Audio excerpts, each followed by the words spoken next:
What's up, Ben? Welcome to the podcast. Welcome to my basement. I appreciate you making the drive down here, eating some dinner, and hanging out.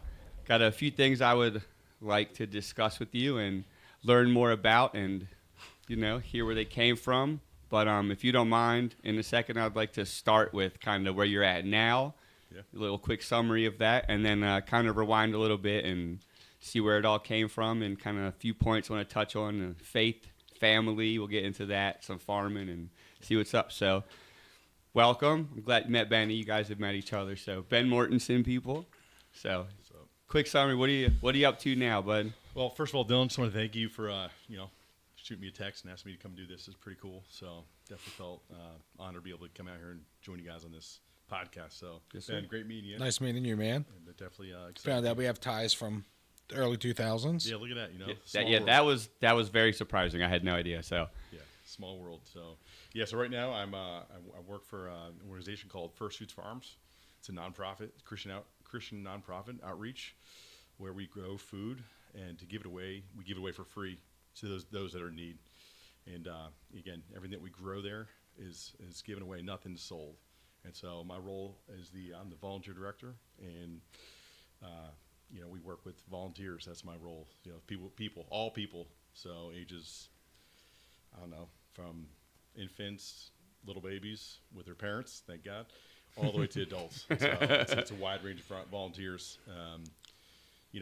Last year at our farm we had close to just about 20,000 volunteers come through, and That's awesome. so I manage and direct where they're going, what they're doing for the day, and serving opportunities go from Tuesdays to Saturday. and is that the whole process from tilling to planting to the volunteers? You guys, they can help the entire way along. Yeah, I mean, more or less, they help with the harvest. The harvest. So we call it Harvest for the Hungry. And right now it's go season, and stuff's coming out of the ground. And before we can come back to this, but real quick before we rewind, share with how many potatoes you guys are expecting to harvest in the next couple of weeks. So we'll start our harvesting potatoes with probably next, let's say 3 weeks, maybe a little more. Our guess this year, the talk has been about 1.7 million pounds of potatoes. Wow. See, that's how I felt. Now, I'm not too familiar with rural stuff and farming. But from being from the city, dude, that seems like a huge number. And how many servings was that you were saying? Like 6.5, 7 million servings of potatoes. That's that's a lot. That's awesome. That's a lot. That is awesome. That is awesome. Yeah, I mean, everything we grow, like I said, we got 10 different types of crops that we grow. Collard greens, broccoli, cabbage, watermelon, sweet corn, green beans, peppers, tomatoes. We just started some sweet potatoes this year, about 2 acres as a pilot. What else we got? Let's see. Peppers, I think I said. Mm-hmm. But, the list is big. And, we want to provide fresh nutrition food for those that are in need. And, the biggest thing, the cool thing is we use the food as a tool because we are a Christian organization. We want to let people know how much God loves them and that we're called to serve others too. A lot of these people we're not going to meet, because we're serving the whole region. Right. We go down to D.C. I think some of the stuff goes down to Michigan. Sometimes there's like a natural disaster. We'll have stuff go down there. We just had a truck trailer come up from New York, pick some stuff up and take it out. So That's awesome. It's pretty wild. We all, the whole region of Maryland. Baltimore City is one of our largest food providers. We also work with the Maryland Food Bank, West Virginia Food Bank, and Central PA. And, those are 3 large ones. We always talk about in 2020, before 2020, the pandemic, we were working with about 35 different food partnerships. And we're now working with close to 300 food partnerships throughout the region. Wow. So, I mean, you think about food. Food is real, and the need for food is real. Mm-hmm. And we want to provide fresh food for people, and that's what matters. And we also want people to know that God loves them. Yeah, and that's the key to our ministry is that we want people to know, hey, God loves you, and He provides, and He not only does it through donations, but He does it through food. And so, at no cost to you, if you're struggling, we want to help provide you with that. So it's pretty cool. Go ahead. What made you decide you wanted to get into the farming? Well, I about 3.5 years ago, I was working at my church, which was Grace Fellowship Church in Timonium, and helping with the community outreach, and we were doing a food support for people. And I'd heard about this farm, and a good buddy of mine, he was the farm ops manager. Okay. And he was like, "Hey man, why don't you come check us out as a volunteer, bringing groups up." So I was bringing people from the church out to volunteer. Yeah, I was part of that email for Tuesdays. Yeah, It never worked out. You never showed up? No, I didn't. I sure didn't. He was like, "Oh, these guys are nuts." So we Be working out in the hot day all day and be like, oh, it'd be like Tuesday. I'm like, "Dylan, it's Tuesday evening. It's cool out." He's like, "No way, dude. I just laid patios. It's 100 degrees out. I'm sweating." And, I was like, "All right, well, you'll get out there one day." But I was volunteering for quite a bit and just bringing groups up and just saw the need and also realized how cool it is to serve and to serve others we don't know. And so through that, just being connected with them, and my buddy Jameson said, "Hey, we might have a position for you if you're interested. You're great with people, and it doesn't seem like you're afraid to work with people." So one thing led to another, and the position of the director of volunteers opened up. And so I've been there 3 years now, and Nice. I love it. Love what I get to do. Blessed, and my kids are part of it, and my wife is now part of it, and it's a really neat way to serve and to love others that we'll never get to meet, or to work. I mean, we got 20,000 plus volunteers that come through, and people of all different walks of life, and we want to be a place where anybody can come and be a part of what we're doing. Doesn't matter who you are, and it's a neat way to serve, and God's presence is there. And my boss, our CEO Rick and Carol Bernstein at this family who started it 27 years ago, nice. and they've just been faithful to what God has put in front of them, and have always been. What they're doing is awesome. And you talk about miracle stories of miracle stories. I mean, my boss, Rick tells us how much he's seen God work in so many different ways. Starting from like a third of an acre. You guys are huge now. Yeah, I mean, third of an acre 27 years ago, and now we're at 280 acres. Wow. And That's a come up. yeah, That's a come up. yeah, it's wild. It's definitely it's just a neat way to see. Again, where faith and God just fully provides, and it's been a real neat opportunity just to see the Lord work and doing so many different ways through our district partners, our volunteers, and even our staff. And so it's been a real gift. So That's awesome. And speaking of the working and volunteering and everything, how I met you was through the disability ministry of this same Grace Fellowship Church. Yep. So I guess I'd really like to ask, because the farm's faith-based, where I met you was church, faith-based. Did you grow up always with this? Was your family always Christian? Were they hardcore? Was it? Yeah, when your father's a pastor, it's Oh, like, okay. Hey, here you go. Well, I didn't know that. I was like, all I know about that part of your life is from before I met you is really about you're from New York, so that's about all. So that's about it. No, I grew up. My dad is a pastor up in New York, small town, Port Jervis, New York. He's been the pastor of this little church called Grace Fellowship. Really? Yeah. What? Yeah. What are the odds of that? If you look on the internet, there's a million Grace. That's Fellowships probably out true. there. So, but yeah, my dad grew up. I got 10 brothers and sisters, and Large family. Large family. That's country stuff. Yeah, baby. I got an identical twin brother. Do you really? Have you never met Dan? He's been to Grace a couple times. And I thought it was you. I don't know. It's very possible. So what's up, dude? He's like, hey, man. Yeah, you never know. Hit So you with one of them. yeah, it's wild. So, but we, grew up. My parents are still together, and my dad's still preaching to this day. He's probably a couple of years left in him. Definitely grew up in the faith. As a PK son, you always kind of go through I'm sure. your rivers and your valleys, and The little rebellious phase, Oh, I'm sure. yeah, The past, that makes sense. wild. Obviously with a twin brother, you get a little wild. With 10 brothers or sisters or whatever, I could just imagine that being wild, just in general. 100% wild. So, living. I didn't go to college, so I struggled with school, and from that I was like, what am I going to do? So there was a Young Life camp up in New York, probably about 30 minutes from my parents' house. They were like, hey, my dad was good friends with one of the director at the time was an elder at the church. He's like, hey, why don't you guys come and learn about the camp? So we went. So my brother and I, we got a job at Lake Champion, and I'd say that's really where my faith journey kind of turned, and really have an idea of who who Christ is and what he wants for me in my life. So I really recommitted my life to the Lord then. That was back in like 98, 99. And, that's where I was working one summer at the camp. I was direct specialist, I guess what you call it. Ropes course, high ropes course, low ropes, climb wall, all that good stuff. Nice. Like the Ben Stiller in heavyweights, just out here like, let's go. Exactly. Yeah, Buddy. exactly. It was wild. So that was cool. I mean, like I said, that was where I really, my faith got a lot stronger. And Carissa, my wife now, we've married this August will be 21 years. Congratulations. Yeah, it's been so. I was working, and she came up as a camper, and she brought up a group of kids with special needs, probably about 10 kids, and we had probably 6 or 7 of those kids were in wheelchairs, and part of my job was to figure out how to get these kids in wheelchairs through the high ropes course.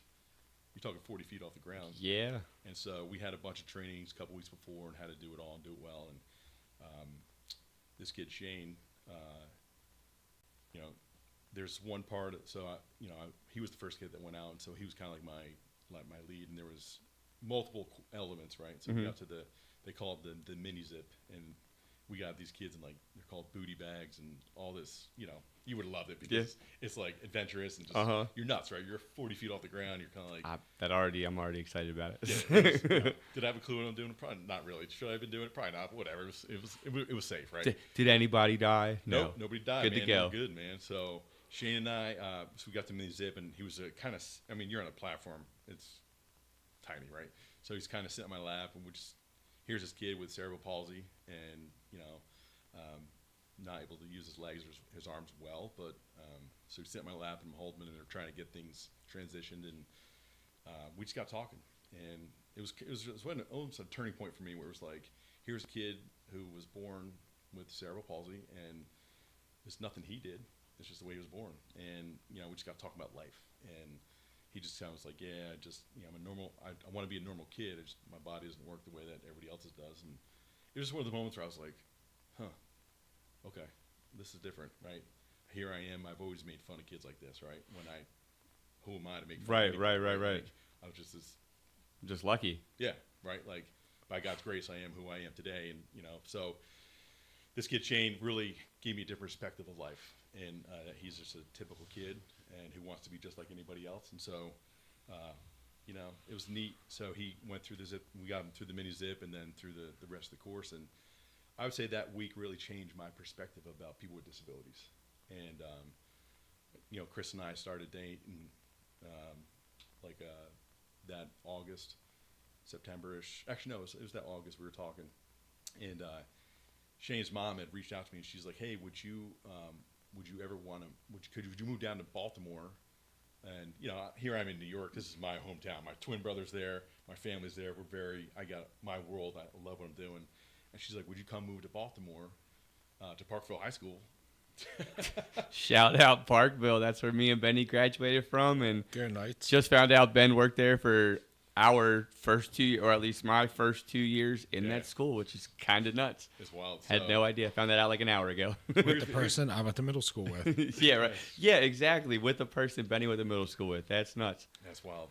So yeah, so his mom called, and I had stayed in contact with him, and so his mom reached out to me. She's like, hey, would you ever consider moving to Baltimore to take a job with Shane as his one-on-one? And I'm like, no.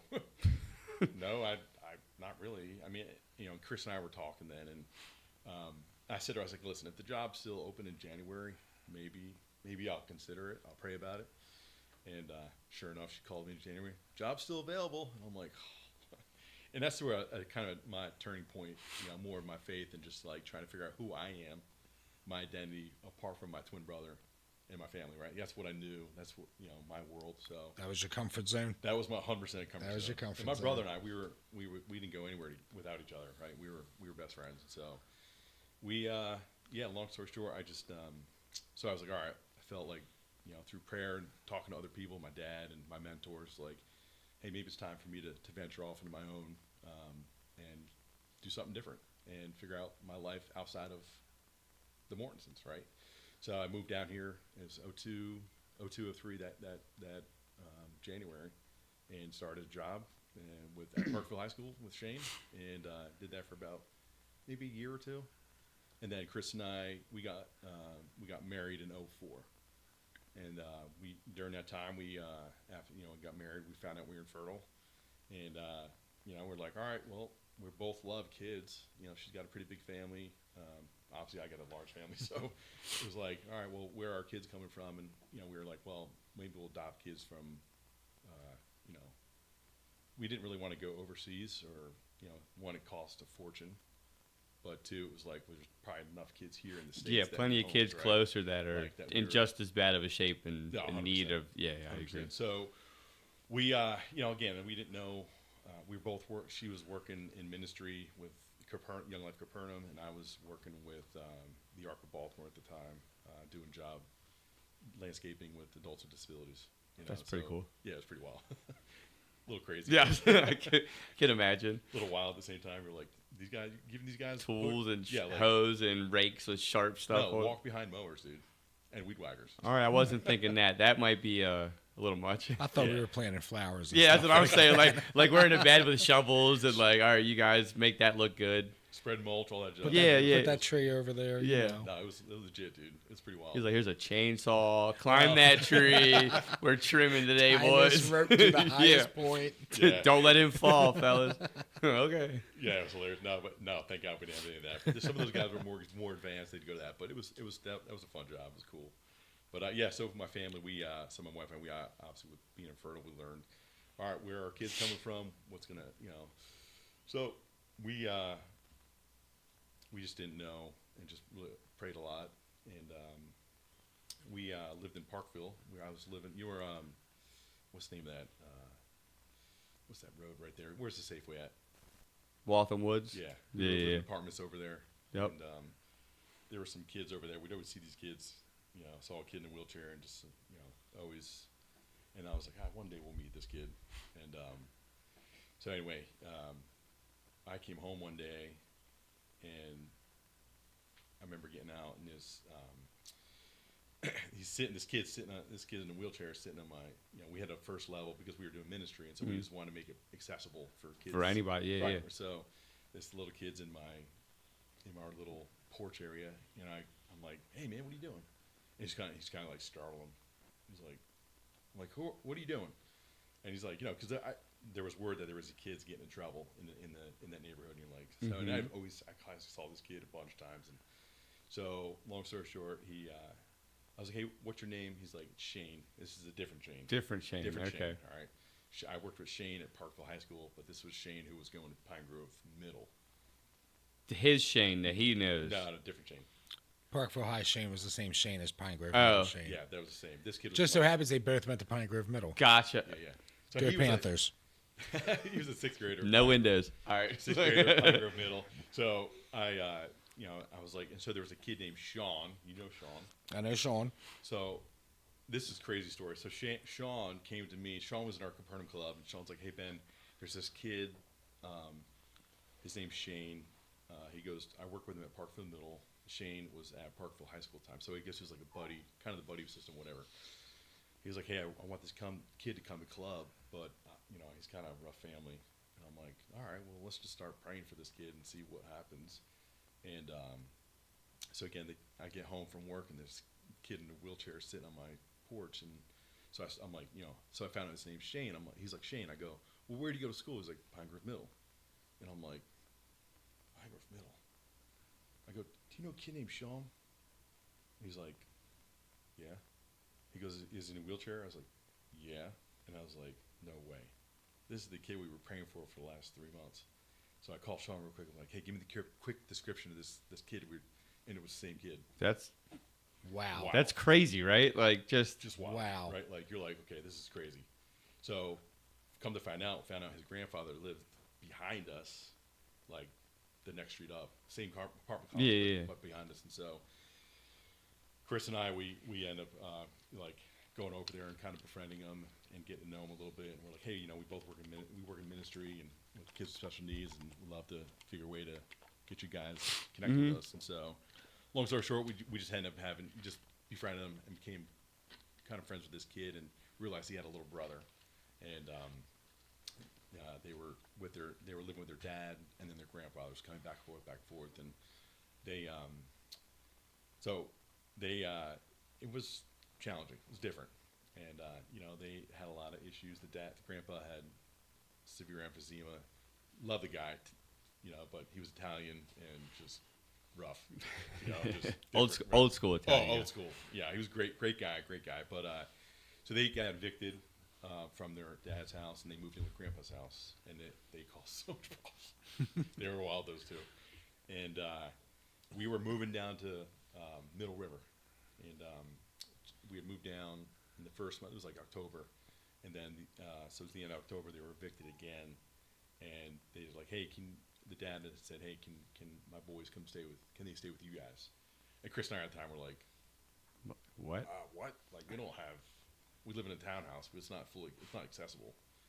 But we realized well, there is a bedroom downstairs with a half shower and a toilet, and maybe we can make it. So it was like, yeah, we were just like, yeah, we could do that, and we're like, we'll get you ready for 2 weeks. We'll do for like 2 weeks, right? And obviously 2 weeks turned into a month, 2 months, 3 months, forever. Yeah, and then Shane. So we realized we needed surgery. Shane needed back surgery. Shane was born with Duchenne's muscular dystrophy, the neuromuscular disease, and it's the worst form of muscular dystrophy you can get, which is terminal. And so we got full custody of Shane and his brother Jesse, and that was a real turning point in our lives. Of learning how to. Here's our kids. One's 15, one's 7, and in a wheelchair, who can't do anything for himself. And so we converted the downstairs bathroom, into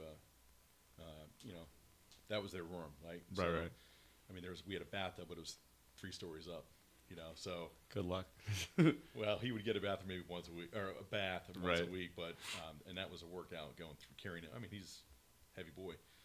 So anyway, we lived a lot of life with them, and the stories are just that was good and hard, really good and hard. When we learned about his disease, so we went to Hopkins and learned about his disease, and trying to understand how do we love this kid, knowing that he's got a terminal illness. And the scripture verse that really for our family was it's John 10:10.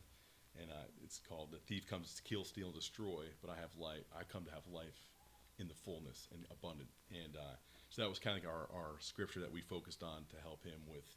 All right, we're not going to let the enemy disrupt the things that you have. You may have 10 years of life left. We're going to live life fully within all that. So whatever however we can do the best we can to love you and to support you, we're gonna figure out what we need to do. And so it was pretty wild. We got him involved. We got Shane involved in it's called Athletes Serving Athletes, and the ASA, yep, right? ASA, yeah. And Shane was, I think, one of the. So he did the Baltimore Marathon with my buddy Dave, and then from that, I wasn't a runner. I actually hated running. I thought it was miserable and it's boring. You're tall, bro. If you got a nice stride, you got in shape, you could probably get some length on that. Oh, we got some kilometers there. Oh, we got some kilometers, and so he's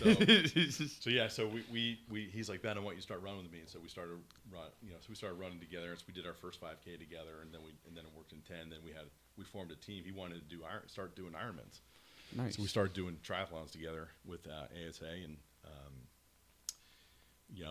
Shane's kind of goal in life was to do a full Ironman, and so we did probably say there were 25 different types of triathlons, whether from sprint to Olympic to halves. Yeah.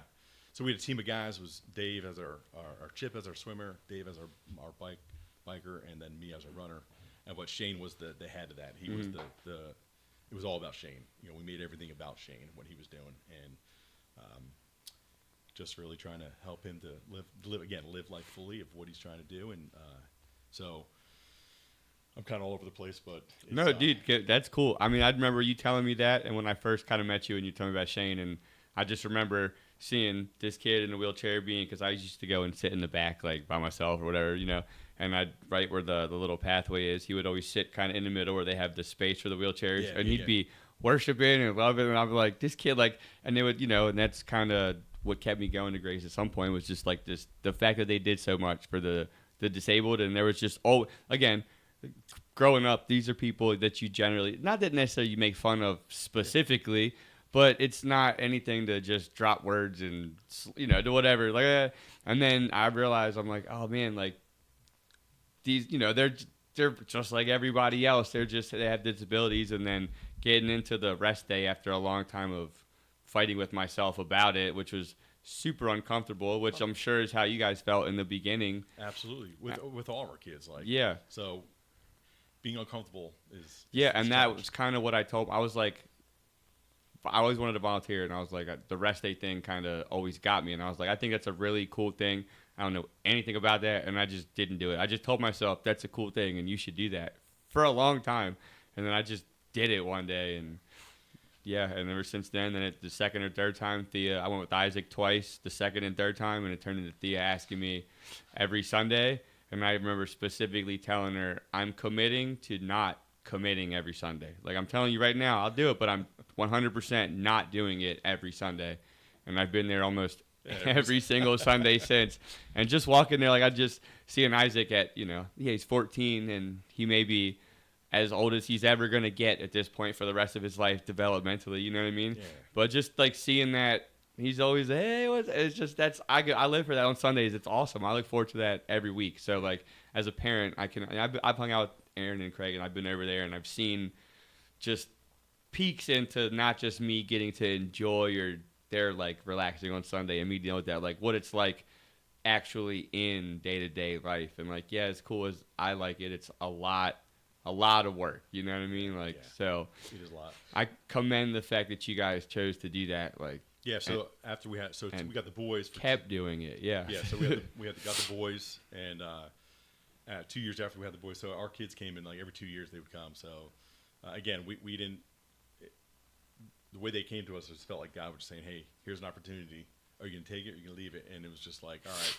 So like the boys came, then 2 years later, we got an email about Sophia, and she was from the Republic of Georgia. And we were just looking at that on the map We earlier. really were. I had to show him where it was in the Caucasus on the map earlier today. That's awesome. Most people are like, Georgia. I'm like, no, the Republic of Georgia. It's like, this was the opposite, because I was talking about the state, and he's like, yeah, man, people over there. And I'm like, no, I meant the state, but it's funny, yeah. Yeah, it's beautiful, beautiful country. Did you go there? Yeah. Oh, yeah, we were there. So we got word about Sophia that, she's living in an orphanage, and she was born with some heart struggles, and she was missing her radius in her arm. It's where her hand begins at her elbow. And, we had just gotten the boys, and my initial thing was like, nope. We got the boys. Why? 2 years, right? You said that was it. So you're just probably getting a hang, just getting a hang and a routine, and everything's finally becoming a little easier. And And now it's like we had a routine. You thought we're gonna here to shake that up, baby. Yeah. It was, and so me personally, I saw Sophia's picture, and I was like, nope. Like, one, we can't afford it. Two, this is crazy. Like, why would we take another child in? So the family that pursued us and said, hey, I guess there was a husband and wife who were going to adopt her, and I think they got pregnant. And so a friend of ours was like, oh, I know the perfect family for this child. And this is one of our mentors that we had. Her and her husband, they adopted 9 kids with special needs. Yeah, you can't tell them that, but exactly. They're like, they were awesome.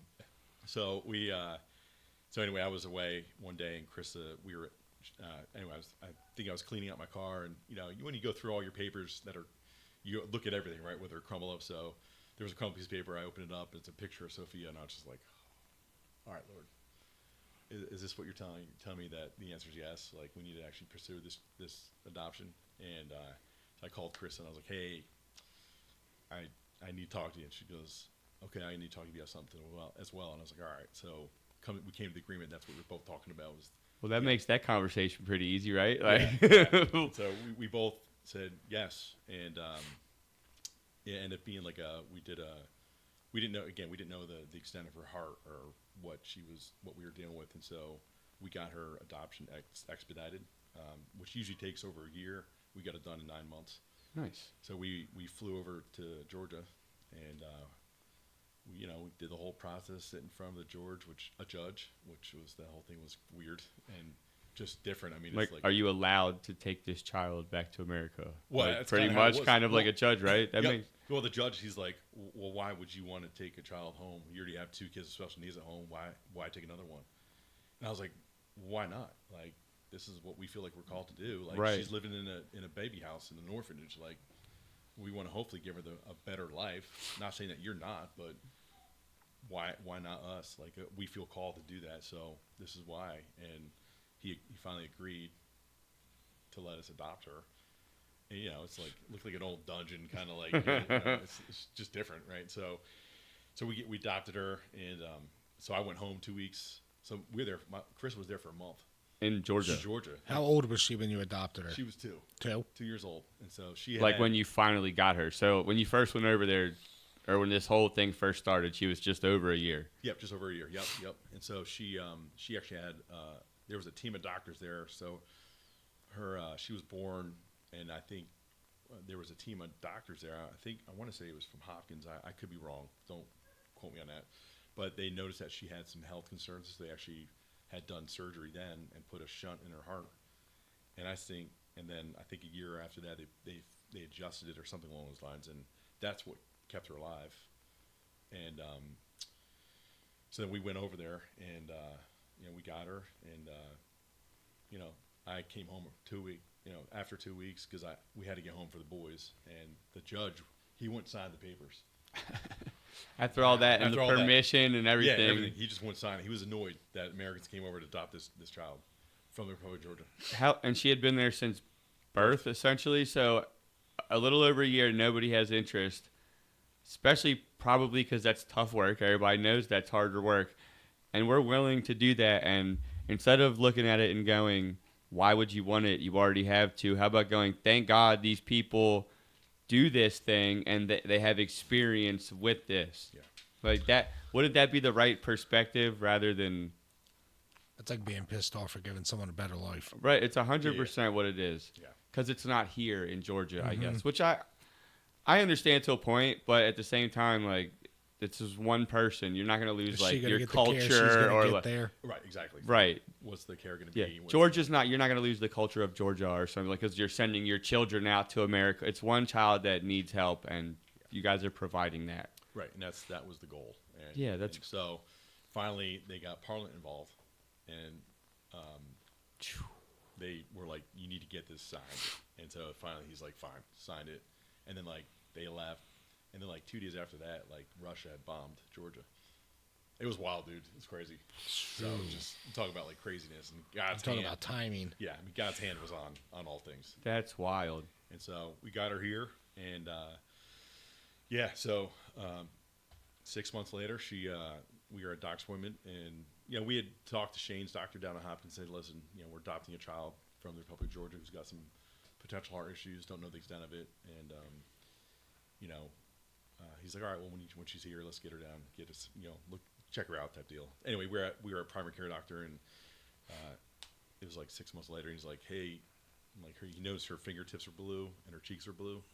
And he's like, let's get her down to Hopkins and just get her looked at. And so we get her down to Hopkins and the cardiologist, and we get in there, and they're doing all these tests, echoes, EKGs, all that stuff, and all these pictures, and they're like, they come back and they're like, hey, she needs heart surgery. Like, we're like, okay, what does that mean? Like, when? They're like, well, it needs to be done like in 2 weeks, like sooner than later. And so again, we didn't know the extent. We didn't know fully exactly. I can't fully name, but basically, what she was born without a pulmonary artery. And so that shunt that they put in when she was first born was what kept her alive. That was acting as that artery. Correct. True. Yeah, I mean, jeez, you can't make stuff. I mean, again, talking about God's hand on it and keep, just the way He orchestrated everything. Her oxygen levels at like 50%. And it makes sense as to why she would sleep on her knees. that yeah. And Chris and I are like, why she curl up in a ball, right? Just always sleeping. But we didn't know. We don't know. You didn't know, right? So, right. So anyway, we find out she needs full reconstructive heart surgery. Again, she's 2 years old this time. Wow. And she has surgery. It's about a 12-hour bypass surgery, and they used a pig valve as the conduit for her pulmonary artery, and she had multiple holes in her heart that they were able to repair. And again, 12 hours. Thinking about being 2 years old, having a 12-hour bypass surgery. Just being 2 under anesthesia for anything is already a little Scary. sketchy, Yes, and I wouldn't want it for my child. So Yeah. So, jeez. yeah, it was like one of those times. It was really nerve-wracking. We're like, and the doctor. Here's the crazy thing about again, like God's hands on all these stuff. Like I remember that morning, right before surgery, like 5 o'clock in the morning, the surgeon comes out, and he's like, the whole night she was she was down there the night before. Her oxygen levels, 50%, and alarms are going off every 10 minutes. Like it's like a nurse come run, and we're like, guys, she's been like this for like 3 months. She's fine. Just let us sleep, right? Whatever. Anyway, the next morning, it's like 5 in the morning. The surgeon comes in, Dr. Vicella, awesome guy. He comes in, and he looks at Chris and I, and he's like, hey, just want you guys know, like, the chances of death are high. Like, something can go wrong. There's always risk involved with this type of surgery. And because I want you guys to know something, he's like, I believe that God's given me the tools to use to do the work on your daughter, and so I'm going to do the best I can to take care of her during this surgery. And I looked at Chris at that point. I was like, you know what? God's got this. We're good. This guy's been pretty clear, and I've total faith that through this surgeon and his team that she's going to be fine. Well, 12 hours later, so they bring her back in, and it was like, she's in all these tubes and just the whole 9 yards of. And so they're like, hey, guys, go home, get some rest, come back tomorrow morning. There's nothing you can really do right now. She's going to be sleeping. So we get a call. It's like, at that point, I think it was like 10:30, 11 o'clock, we get home. I think it was like 12:30, 1 o'clock, we get a call from Hopkins. They're like, hey, listen, she's bleeding bad. We have to go back in and internally. Yeah, bleeding. internally. We have to get again, she get her chest cut Oh, open, yeah. right? The hole cut open. So they go, we're like, all right. Like, do you give us permission? Yes. All right. So we jump in the car, doing Mach 90 down to Back up to Hopkins. Exactly. Yep. Like, get down there. We had just missed each other. Like, they just, as we're running in, they're going in. So they go back into surgery, and not just the surgeon, the entire team that was there the last 12 hours. The anesthesiologists, doctors, everybody, the whole team came back, and they cut her up again, and the one couldn't find the bleeding.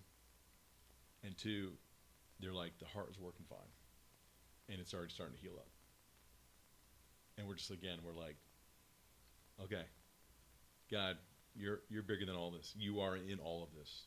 And, that's where we both just was like, all right, the Lord's got a plan for this child, and we're just going to trust him and go with where we go. And so, yeah, man. That's awesome. And because you guys took the chance and went through the uncomfortableness and deciding, yeah. Yeah. Yep. The answer was yes. And so, Yep. I think I encourage people, or I tell people, it's like, we didn't know what we were doing. We had no clue, right?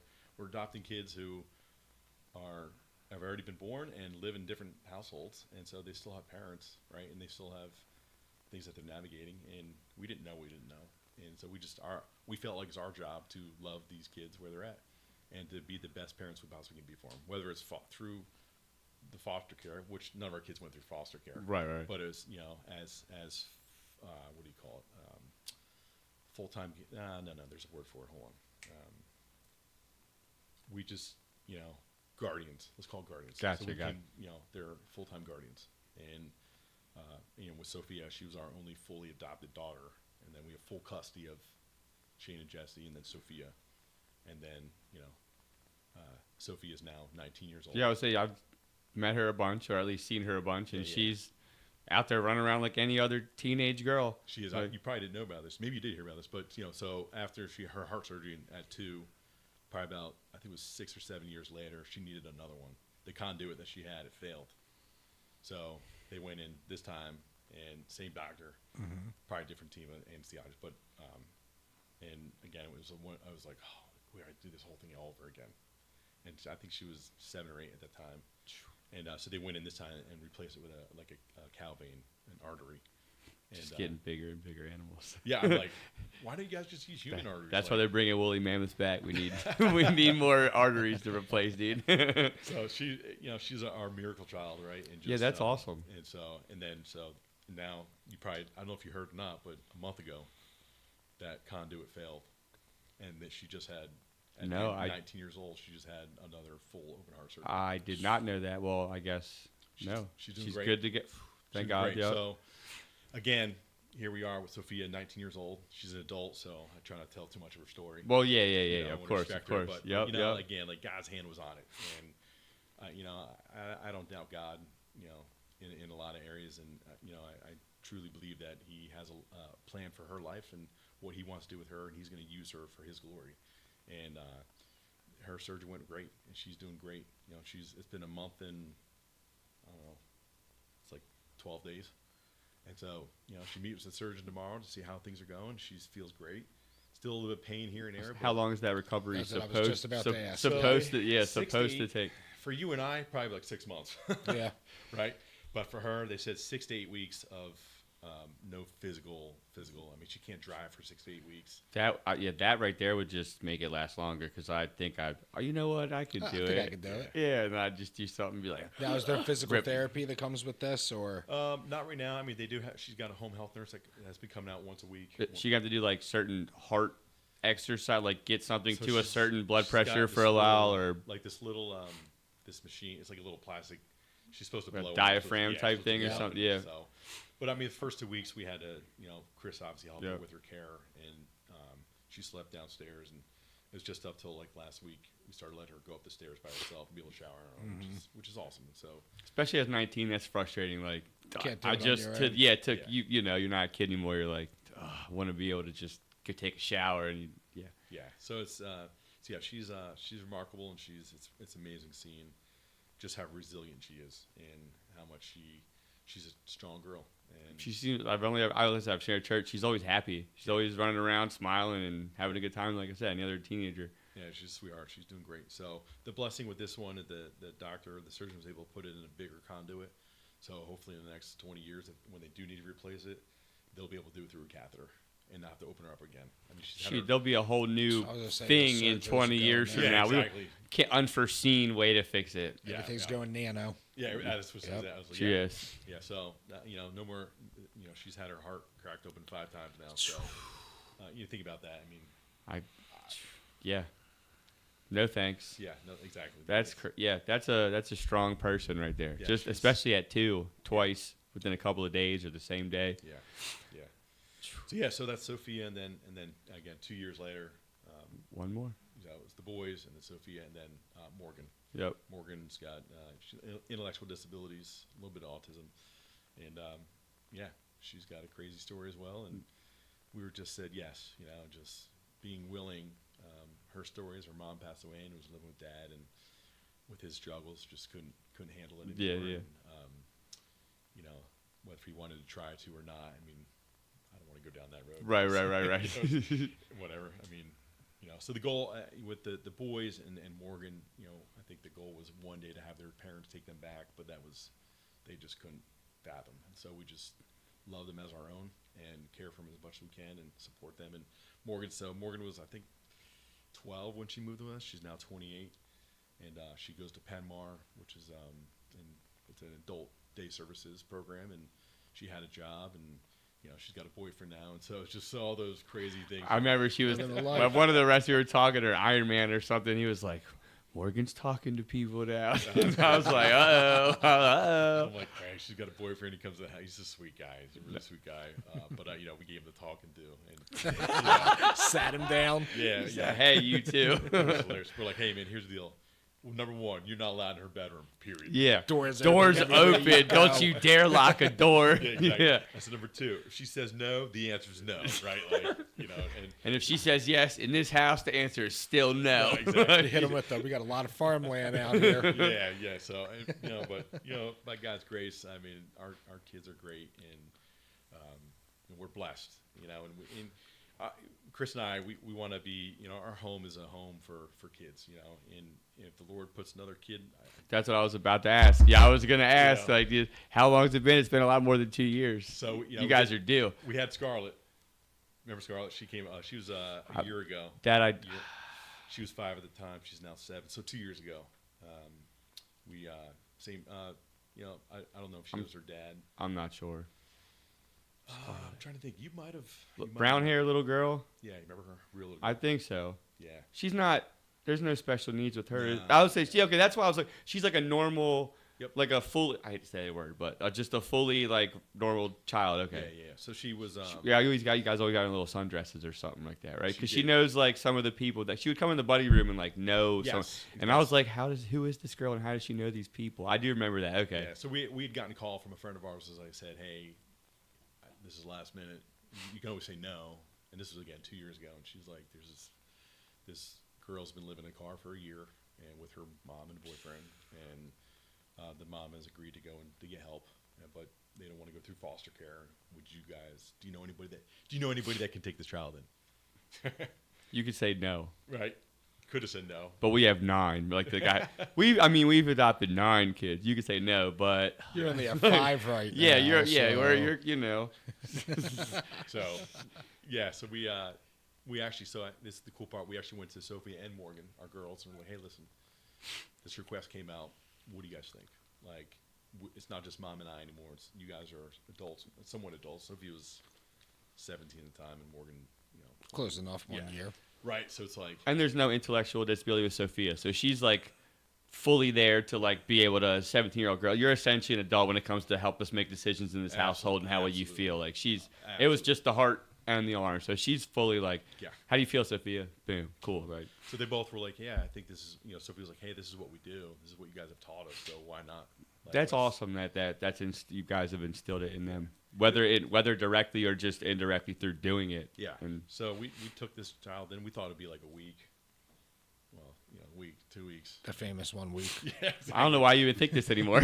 Yeah. Like, So We might as well just start with a year at this point. yeah. So we had her for a year, which was good and hard, man. It was good. I mean, she thrived, and mom got well.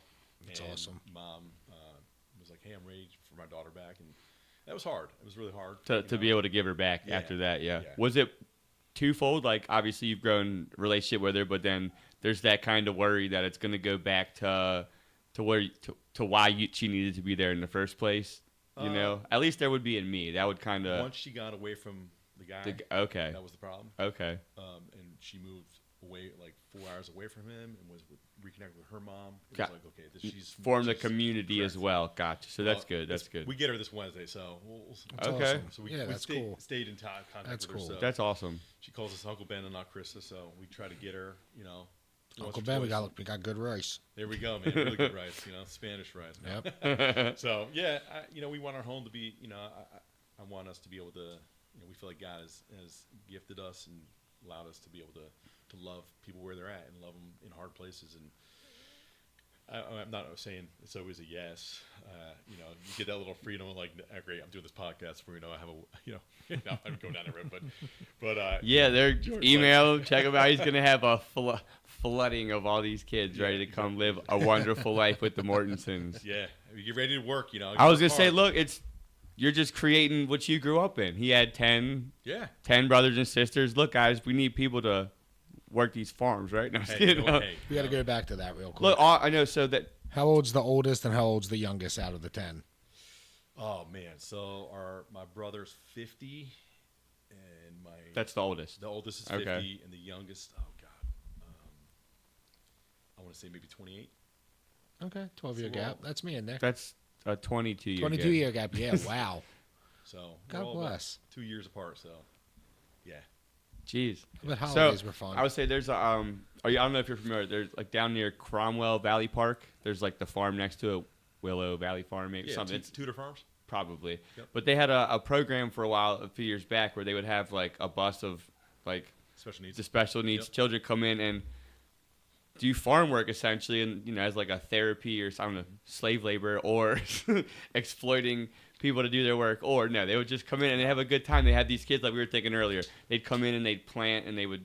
I don't know how much they're able to learn about any of this stuff, but it would kind of give them something to do and an activity, and like that was cool. I want like, do you guys do anything like that at your farm, or So actually have thought about doing it like that? Yeah. At So your actually, farm? this is pretty cool. So Carissa actually just started working at the farm about 2 months ago, Okay. and her job is to she's the director of programs, and it's called the Flourish Project, and it's we want it to be we want the farm to be accessible to all people, and whether you have a disability or able-bodied or quote unquote normal, whatever you want to call it, we want the farm to be a place where you can all come and be who you are. And so Chris is creating a program where, from almost like a therapeutic standpoint, and learning, understanding how to get your hands dirty. You know, we want to reach out to your soul, learn that Connect God with the loves you. earth, man. Yeah, absolutely. Get your hands dirty. Know that God loves you. He created you for a purpose. We're doing some work with Helping Up Mission, Westminster Rescue Mission. You know, we want the farm to be a place where people feel that they can be a part of something bigger. I'll say on top of that, a lot of these people, like you said, it's a lot of hard work, and if they might be isolated around themselves, they have a disability and they're isolated, and their parents are busy or whatever. And this play, at least a couple of them can come together, and even if it's not the craziest thing, there's a couple people. Hey, they're like people like me, and we can actually do so. No, we're having a good time. Now they have something to look forward to throughout the week to do. Absolutely. So she's already got almost 100 people signed up. Whoa. Yeah, I mean it's no joke. I mean we got Shepard Pratt's come out. We've gotten working on Kenny Creer, but like a couple adult programs. Penmar. There's an organization called Blooming Hearts. It's kids. I think ages like 15 to 21, and their parents and caregivers come out. And right now, which is really cool, is that Carissa, she's going to start with the Flourish Project. They're going to start doing growing from seed to plant broccoli. So the goal is to do 1,000 broccoli plants with our special needs so that we can use those broccoli plants in our fields and plant them in our fields and work on cost cutting. So it's really neat. It's a neat opportunity for our friends with special needs to be able to grow something and be like, I contributed to the plants that are being planted in the fields that are going to go feed people.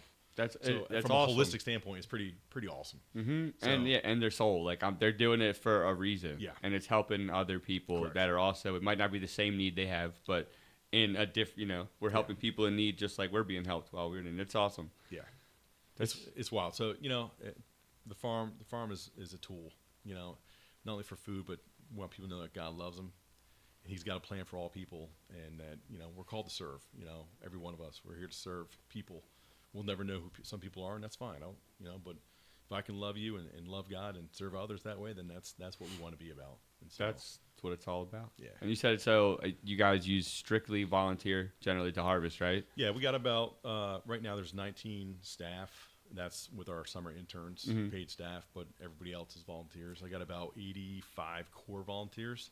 We call them core staff, and they're all volunteers, and they either come 1 day a week or 5 days a week, and they have lead roles, or there's different areas, whether you're a mechanic or a fabricator, or if you're like to do in logistics on the dock and loading cars up, or working in the field harvest, or working with the team tomato, or whatever. I was gonna ask, are you like team vegetable or team tomato? I'm team potato. It's funny, you got beefs. We got beefs between certain departments. I hope not. No, my job is to keep that away from all that. So no, it's cool, but yeah, it's awesome. Yeah, I tell Chris every time, like, I'm blessed to have what I get to do. I love my job. I love what I get to do, and the people that support us, and just it all comes together as one, and just seeing people feeling loved, really. When we get 300 food distribution partners, I mean, that's a lot of groups. These aren't just individuals. These are groups that are giving food away. And to be able to see these partners come up and be able to pray with them and encourage them for what they're doing in their community is really important. And then just this past Saturday, we had about 140 volunteers, all ages, and we harvested about 45,000 pounds of cabbage. So think about that, like red cabbage, green cabbage is green. Nice. Green cabbage. It's about $4 a pound organic, so we're looking at about $1.6 million of cabbage if it's organic. You're good at math. But it's each cabbage will go feed a family, and Tomatoes were picked that day. I had another 25 volunteers. If you look in that picture, there's the tomato houses, and so they're red deuce tomatoes, and so they're nice. We have yellow. I think they're red, yellow, and orange. Nice. So is there anybody can go in here and how can anybody help volunteer? Yeah. Anybody can go online and click on our volunteer page and. Is it on here? Or is if you go online, our website, it's on there. firstsuitsfarm.org. Okay. In Maryland, not North Carolina. We clicked on one earlier, like getting ready for it, and I was like, oh, this looks like a good. And then it was somebody that grew apples specifically, and we're like, I don't know what this is. Nope, not us. Definitely we do have apples, but not. Yeah, it was like, but the logo was an apple, and I'm like, no, their logo is like a heart. I'm like, I passed it a million times. That's not it. Yeah. But yeah, the farm's a great place. It's a great place for people to feel connected, and that's what I think. Like we've got such a great community of people there that just want to serve and care for others deeply. And I've had some of my core volunteers. They're like, man, this place has changed my life.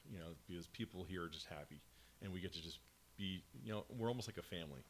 Like when Sophie was going through our surgery, the amount of texts, the amount of prayers, the amount of just the encouraging we got in the last month, 2 months. It's just been unbelievable. It just to be at a place where people care about you, it matters, right? Yeah, absolutely. That's almost one of the thing that matters the most, I feel like, in this world. You can have all the whatever money. Obviously, people are unhappy, rich as can be, like, because people don't, people care about you. Yeah. Number one. Real quick, I just want to give a shout out to my wife. God bless her, man. She's awesome, and I'm grateful for her. Hi, Carissa. She's just big support not only for me but our kids. She really helps keep us grounded, and she really thrives to help our kids to be successful. And without her, I'd be lost. I'd be wandering little puppy, kind of figuring life out. But now I'm really grateful for her. So she really keeps things moving along and keeps us focused on the right reasons of why we're doing what we're doing. And nice. And she's a big part of this as well. Shout out Carissa. Absolutely. Killing it. Yep. She's what's it called? The Flourish program, right? The Flourish Project. I'm excited to see how that's going to turn out. And I'm going to tell you this. We're going to be on the internet, okay? I'll make it out this year. Come on. Come out. I'll give you a tour. How's that sound? Well, I mean, okay. That's cool, too. But I'll gladly make it out, and I'll help you guys harvest. What do you guys usually do on Tuesday nights, right? That's your normal? Yeah, Tuesday nights. Or at least that's what the emails used to be. The evening one is Tuesday evenings. Yeah. So what we do Tuesday through Saturday. 9 to 11:30 is our normal harvest in the morning. In the morning. Okay, yeah. Unless it's a Saturday, I'm always at work. Yeah. But then, and if I'm not, it's because the weather's terrible, which then you probably won't be doing that. No, anyway, we work rain or shine. Okay, well that's because that's the only time I'm ever off on the weekdays. The weather's terrible. If it's like like we just had the other day, 2 inches of rain in 30 minutes. Yeah, then we're out and the fields are trash. We're not gonna do that. But if there's a mist, we're gonna do it. What do you think, Benny? You wanna come help harvest one of these? I can harvest. All right.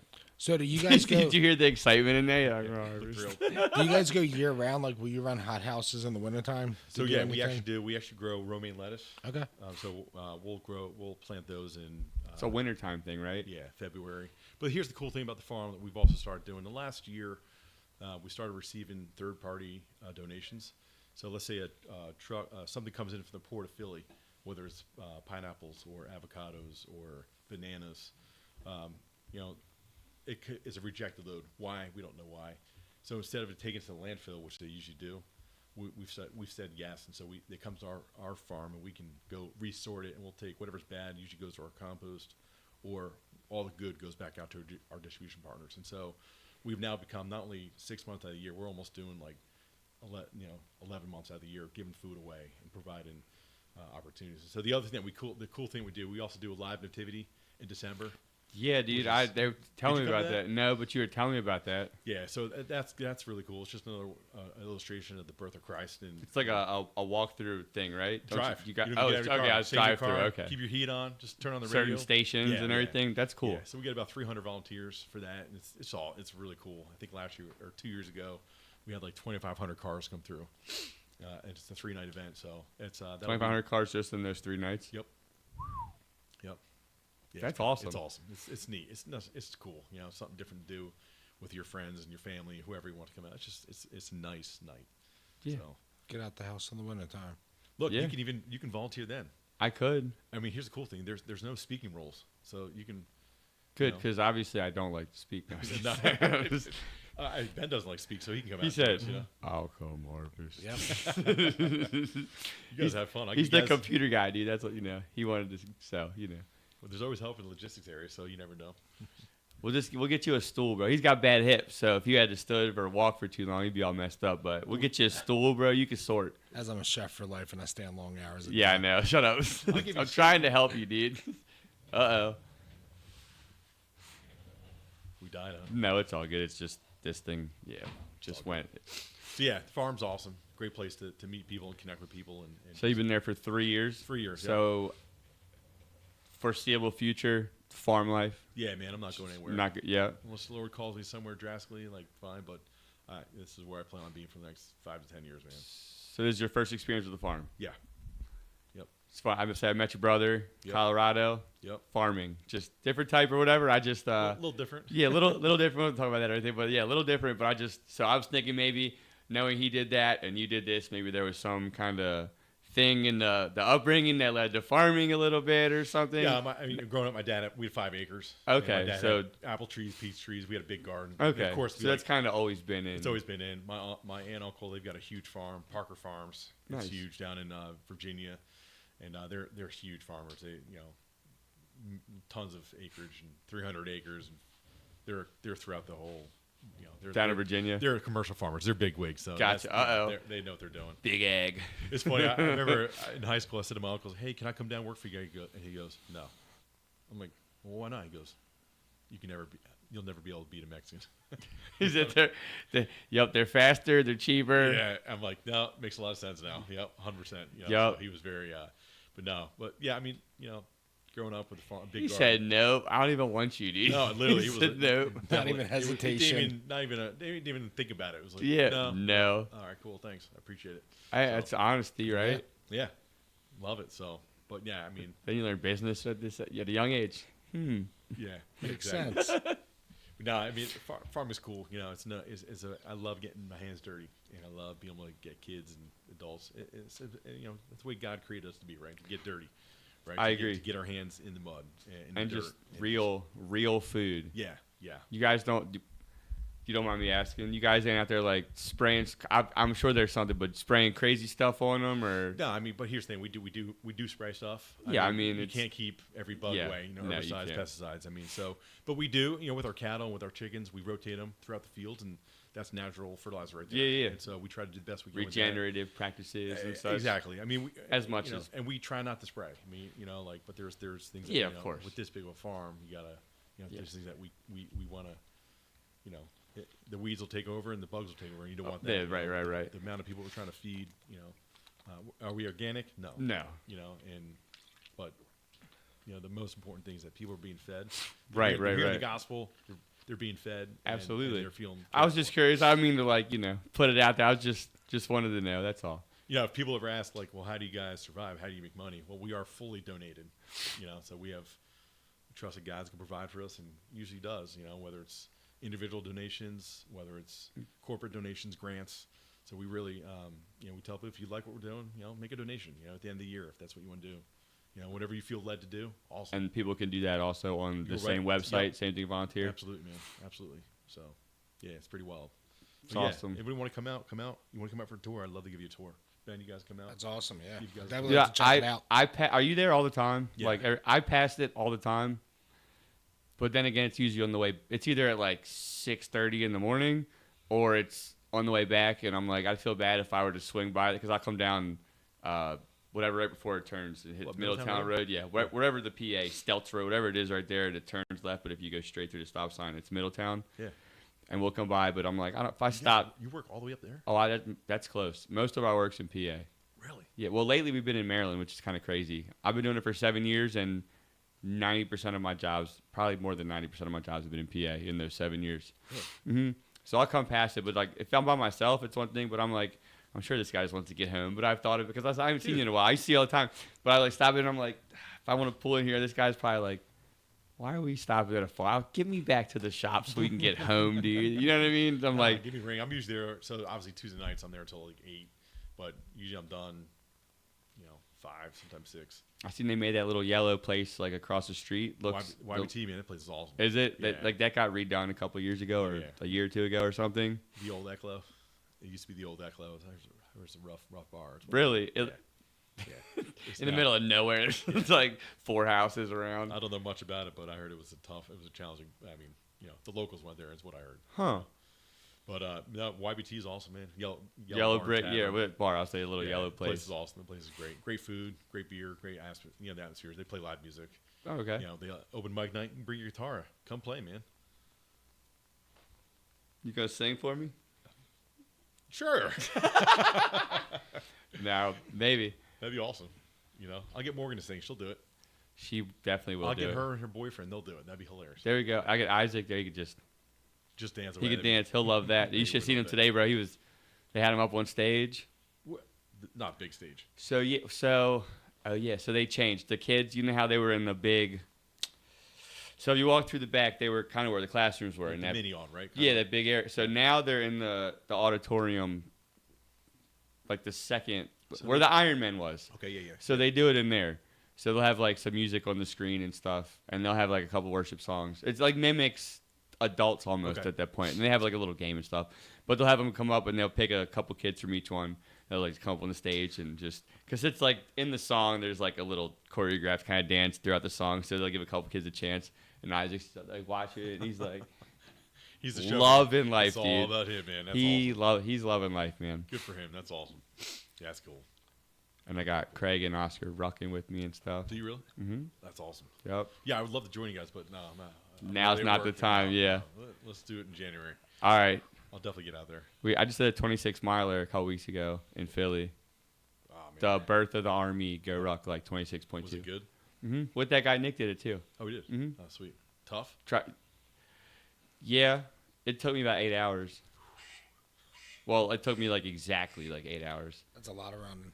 It wasn't mostly walking. I ran for probably the first 45 minutes to an hour, and then it was mostly just walking. Did you guys carry any dummies or anything? No. So I had never done one of these. It's what they used to call a star course. Yeah. Because you're familiar with the Go Ruck stuff. Yeah. So it used to be called a star course, like the city things. Like they give you, this was I guess 10 points of interest or whatever. Yeah. And they don't give you. They just do it in alphabetical order. So they don't give you like an order of what to do. So it's kind of up to you. You're responsible. By the way, it's called a city ruck now, not a star course. Okay.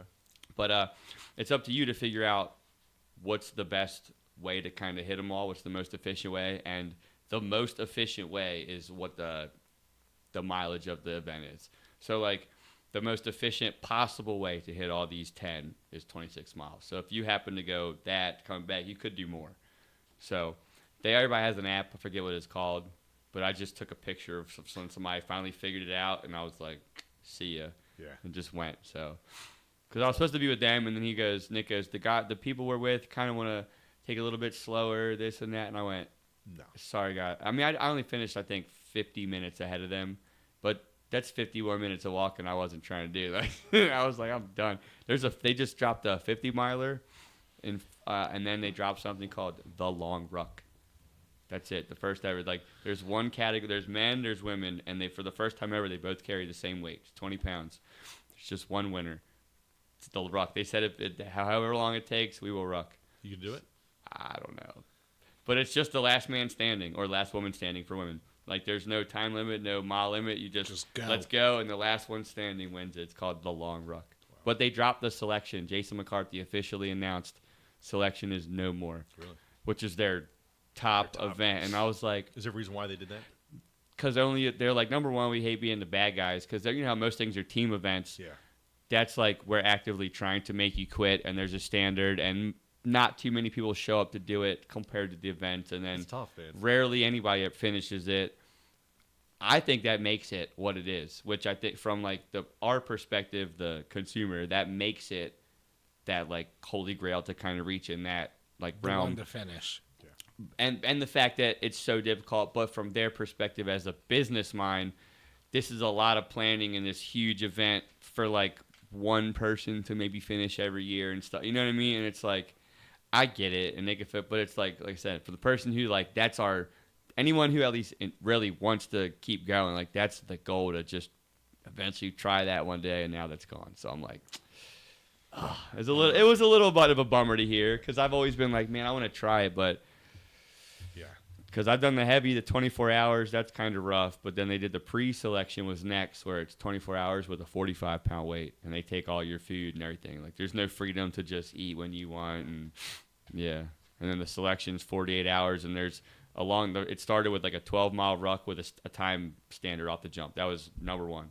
Like, all right, welcome to the event.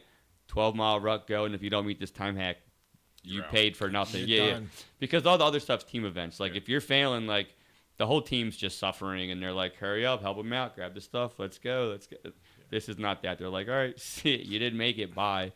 You just wear a T-shirt with, like, your name and a number on it. Like, it's very military-like.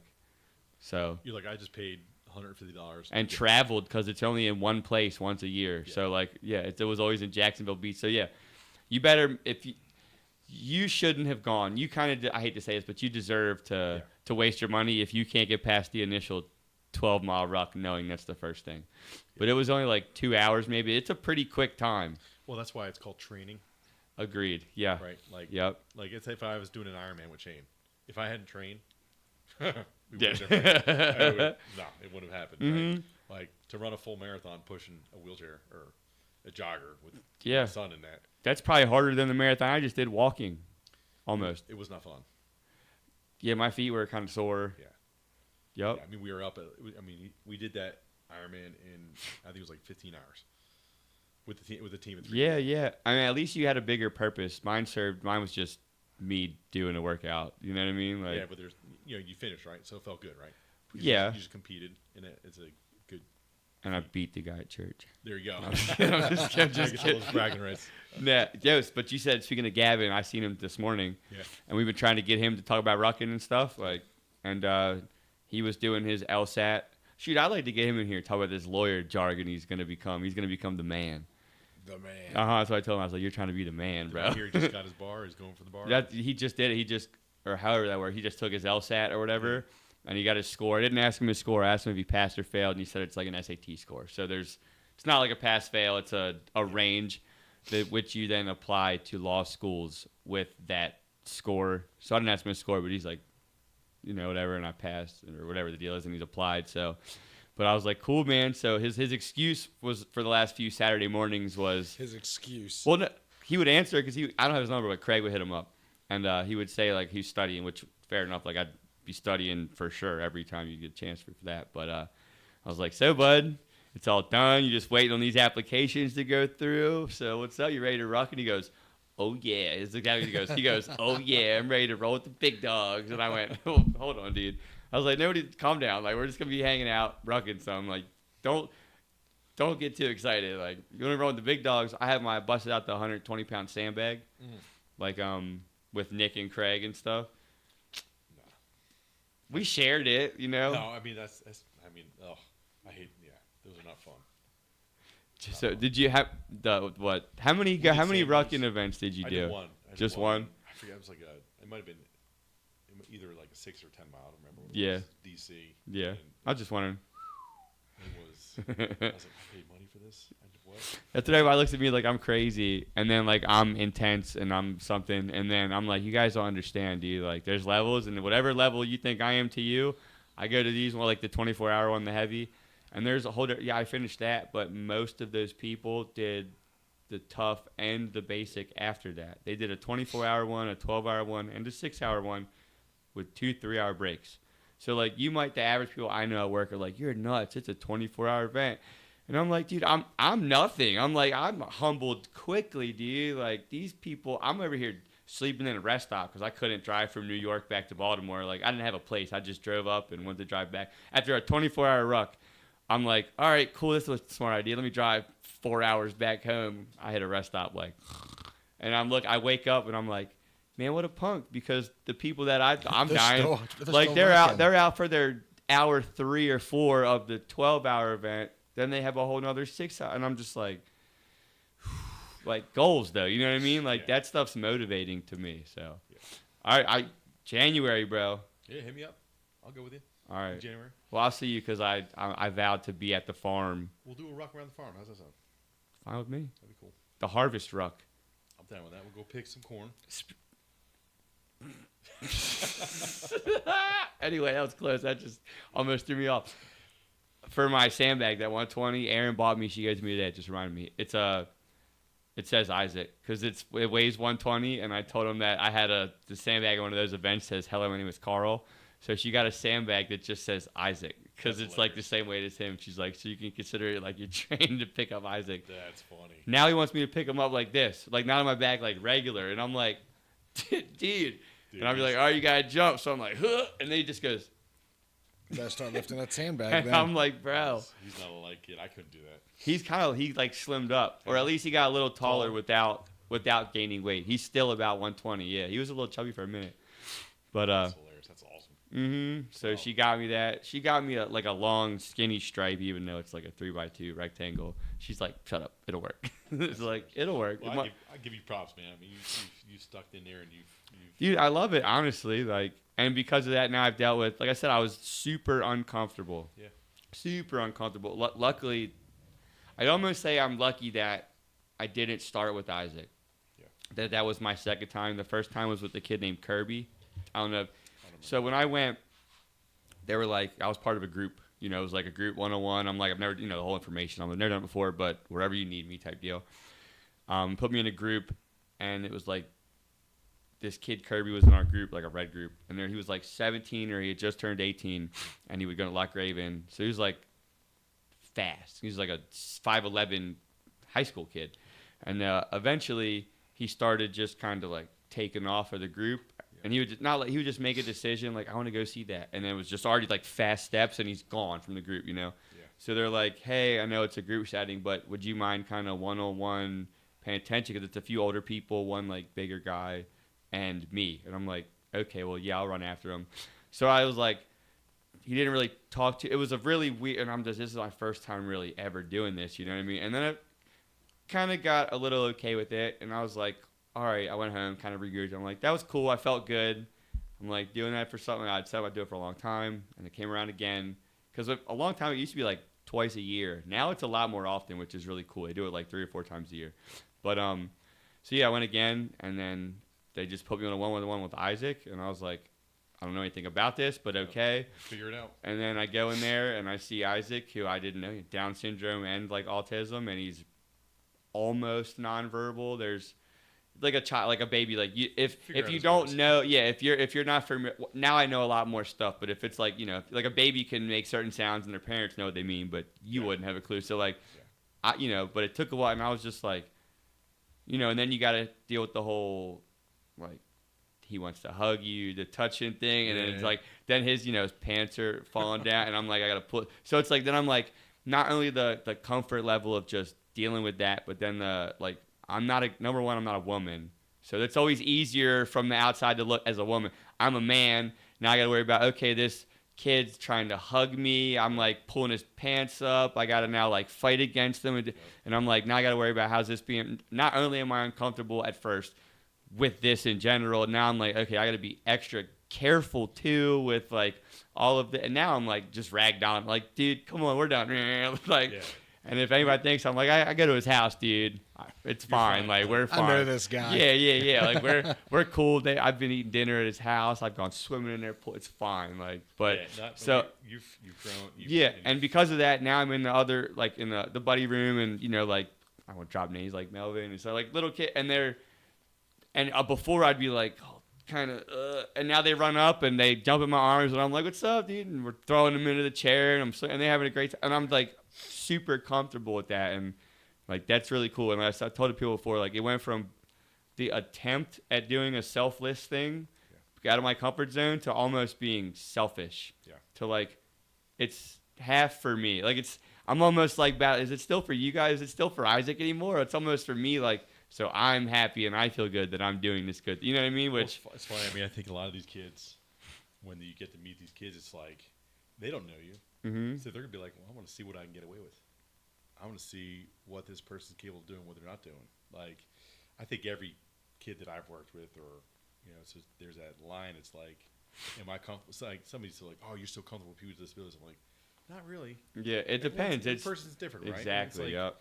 first time you meet somebody, you're like, oh, this is gonna be cool. This is gonna be different. Like, I'm not gonna. I don't Like, how aggressively, if he's saying that, should I be like, hey, man, calm down? Or should I say, hey, dude, that's rude? You know what I mean? Like, I kind of got to navigate that. Yeah.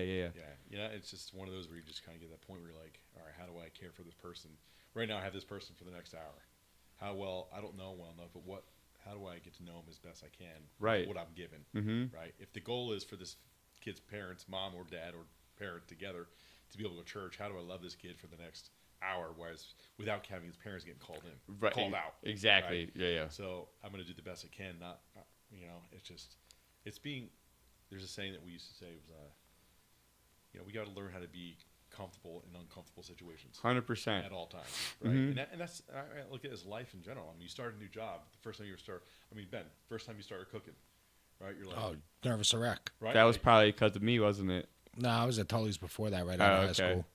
But yeah, pretty much I got thrown on a line because 2 chefs got into it. I was a dishwasher. One of them quit. And they said, you're a cook now. You're on. Make salads. Yep. Right? I mean, They throw you to the wolves. it doesn't matter what it is. So it's like being really comfortable and just taking that, all right, here I am. I mean, you're right, and that's why I did that. Like I said, all the rugs I'm talking about. Like I've grown accustomed. I'm good at I'm good at being comfortable through physically uncomfortable. Like that's a comfort zone to me. Like being physically uncomfortable is no longer outside of my comfort zone, which is kind of helps. Which is why I do all these crazy rug stuff like that, and I love that kind of stuff. But I was like, for a while, I'm like, I need the next step, like to be like uncomfortable. Like this is no longer outside of it, so I needed something new, and yeah, that was a.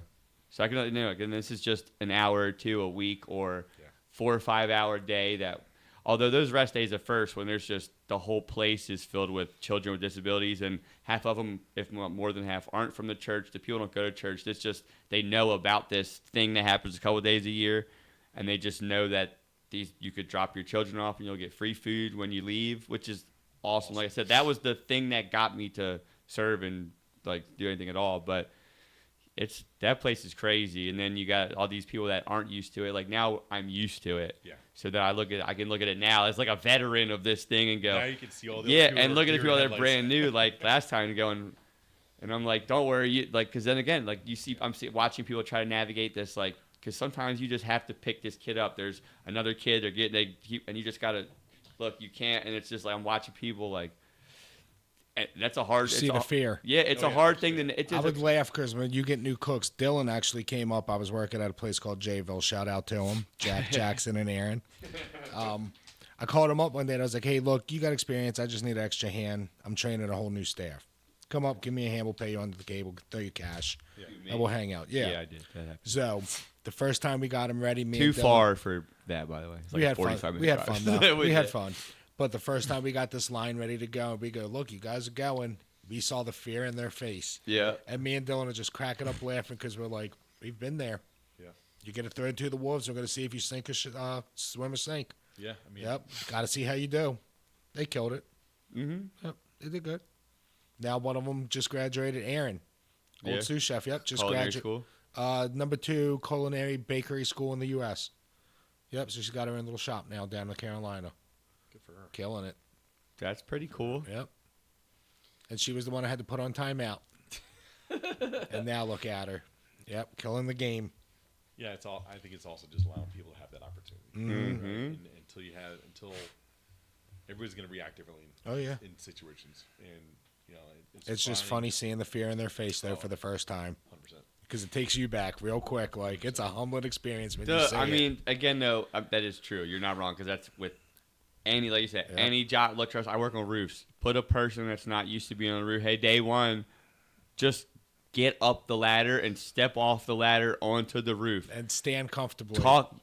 Just stand there and, look comfortable. Like, don't be... Don't be aboard. Which I guess I'm just so used to it. It's just people, you talk about seeing the fear. Yeah. Like, just... And it's like, hey, man, you were that person. This is moment one. Like, if you can't get past that, like you're not going to be running around grabbing panels and all these things. Dude, but I got on a ladder. This is probably about less than a month ago, and I was probably 20 feet off the ground. This is at the farm. Yeah. Nobody else would do it. It had to get done. And I'm like, I'm not afraid of heights, but man, You get up That's there. all metal too. Your yeah, roof. yeah, You I feel got- that bell in that oh, ladder. Yep. I had 3 people hold. I was like, if this ladder goes, I'll just dump it. What'd you have to do?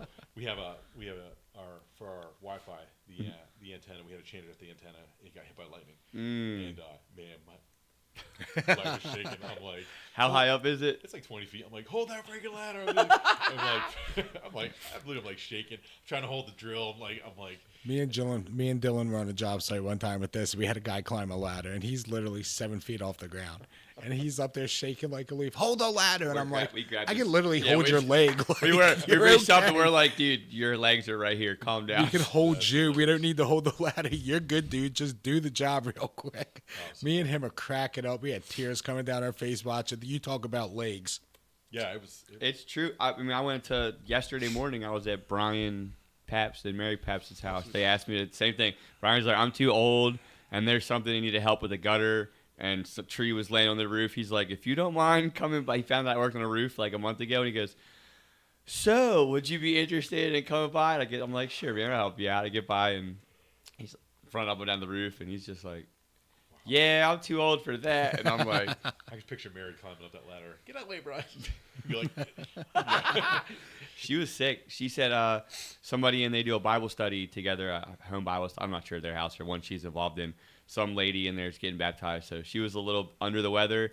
And I'm like, well, I see you tomorrow. And she's like, I kind of have to show up to support people. She's like, but I don't feel good. Or she's like, I might have to stay in the back. Or, but I like them. They're cool people. Beautiful house. yeah, their house is gorgeous. Yeah, I was on the roof, so I saw the whole property like at once. And I'm like, man. I was like, Their place is beautiful. That pool. You saw their pool? come in, please, real quick. Is that the dogs? Yeah, they've been doing that this whole entire time. That's finally getting out of control. But yeah, dude, beautiful. As soon as I saw where it was, and they told me I was like, GBMC. I just saw that, and I was like, well, this is gonna be stone, and it's gonna be nice. All those houses. That's what I mean. That whole entire zip code, Yeah. really, just that the corridor, that whole entire northern Baltimore, all the way straight up corridor is just beautiful. Beautiful house.